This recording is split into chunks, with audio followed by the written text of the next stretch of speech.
तुहीन election commission case में chairman Pakistan Tehreek-e-Insaf PTI Imran Khan पेश हो गए। इलेक्शन कमीशन ने फर्द जुर्म आयद करने की तारीख भी मुकर्रर कर दी।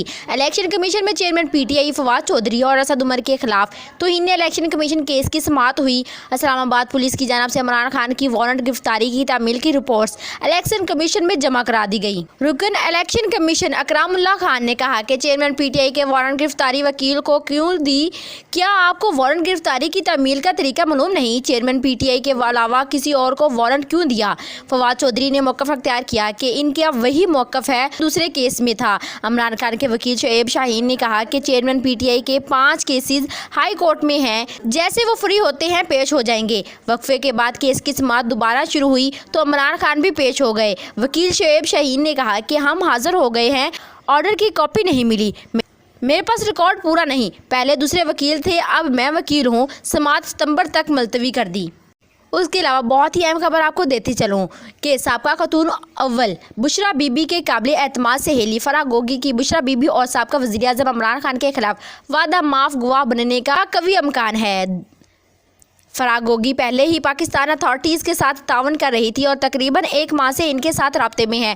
वो इनके शोहर हसन जमील गुज्जर को पीटीआई की क़यादत से फेडरल इन्वेस्टिगेशन एजेंसी FIA और दीगर कानूनी फर्म्स के साथ तावन न करने के लिए कहा है।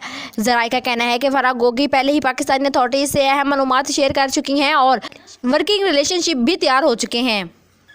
ज़राए ने तस्दीक की कि मई के पहले हफ्ते में फराह गोगी को मुतअद्दिद अरब अमारात UAE छोड़ने के लिए कहा दिया गया था, जब हुकूमत पाकिस्तान ने गल्फ एस्टेट को बताया कि फराह गोगी एक मतलूबा शख्सियत है जो दुबई में अपने क़याम के दौरान बदअनवानी में मुलव्वस रही है। इंतहाई काबिल एतमाद ज़राए ने तस्दीक की कि फराह गोगी को मुतअद्दिद अरब अमारात छोड़ने के लिए कह दिया गया था और इसके बाद से वो ब्लैक लिस्ट में, जिसका मतलब है कि वो अपने खिलाफ मुकदमात की वजह से किसी भी कानूनी बुनियाद पर UAE में दाखिल होने से कासिर हैं। फराह गोगी ने इटली पहुंचकर पाकिस्तानी अथॉरिटीज़ के साथ बात शुरू कर दी, जिसमें अब काफ़ी पेशरफ्त हो चुकी है। फराह शहजादी, जिन्हें फराह गोगी, फराह खान, फराह गुज्जर, फरी और दीगर बहुत सी फरफियत से भी जाना जाता है, इमरान खान हुकूमत के खिलाफ अदम एतमाद की वोट की कामयाबी के एक दिन बाद ही छोड़कर फरार होने वाली पहली हाई प्रोफाइल शख्सियत थी, क्योंकि ये क्यास आराई पहले ही पड़ चुकी थी कि इन्हें गिरफ्तार कर लिया जाएगा और बुशरा बीबी के साथ डीलिंग और हुकूमती मामला चलाने में बराह रास्त रोल के बारे में भी तफ्तीश की जाएगी।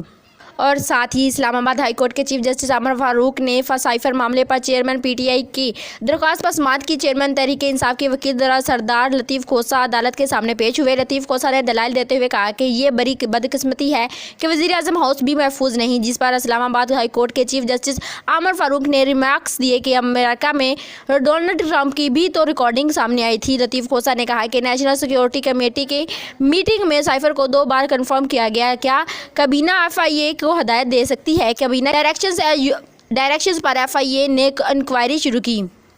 दलाइल में लतीफ़ खोसा ने मजीद कहा कि पार्लिमानी कमेटी बुला लें, वहाँ इस मामले को डिस्कस कर लें। सिर्फ ये नहीं बल्कि किसी भी वज़ीर-ए-आज़म का फ़ोन टैप होना जुर्म है, जबकि वज़ीर-ए-आज़म को ओहदे से हटाया गया तो फिर नई हुकूमत तश्कील पाई। वकील ने मजीद कहा कि शहबाज शरीफ के ज़रिए सदारत दोबारा कौमी सलामती कमेटी का इजलास हुआ। कौमी सलामती कमेटी ने साइफर को दोबारा कन्फर्म किया। बाद अज़ाज़ वकील के दलाइल सुनने के बाद अदालत आलिया ने FIA नोटिस के खिलाफ चेयरमैन PTI की दरख्वास्त पर फैसला महफूज कर लिया। वाज़ेह रही कि वफाकी तहकीकाती अदारा FIA साइफर के गायब होने पर चेयरमैन तहरीक-ए-इंसाफ और इनके करीबी साथियों के खिलाफ ऑफिशियल सीक्रेट एक्ट के तहत तहकीकात कर रही है। और इसके अलावा आपको बताते चलूँ कि वफाकी वज़ीर ख़ज़ाना इसहाक़ डार के निगरान वज़ीर-ए-आज़म बनने की खबरों के बाद सीनियर सियासतदान और साबका वफाकी वज़ीर इत्तलाआत फवाद चौधरी का रद्द-ए-अमल आ गया। समाजी राब्ते की वेबसाइट ट्विटर पर अपने एक बयान में साबका वज़ीर इत्तलाआत का कहना था कि वफाकी वज़ीर ख़ज़ाना इसहाक़ डार को वज़ीर-ए-आज़म बनाना इसलिए दुरुस्त होगा कि रोज़ झूठ तो नहीं बोलना पड़ेगा कि निगरान हुकूमत गैर जानिबदार है। अपनी बात को जारी रखते हुए उन्होंने लिखा कि शहबाज शरीफ और राजा रियाज की सिलेक्टेड निगरान हुकूमत माशाअल्लाह कितनी आईनी तकाज़ों के मुताबिक होगी, इसका सबको पता ही है। अभी तो अब हुकूमत वालों को भी इलेक्शन होने पर शक है। इसके अलावा इस्लामाबाद की डिस्ट्रिक्ट एंड सेशन कोर्ट्स ने चेयरमैन पीटीआई पाकिस्तान तहरीक-ए-इंसाफ की इस्लामाबाद में दर्ज 6 मुकदमात में अबूरी जमानत में कल तक की तौसीह कर दी है।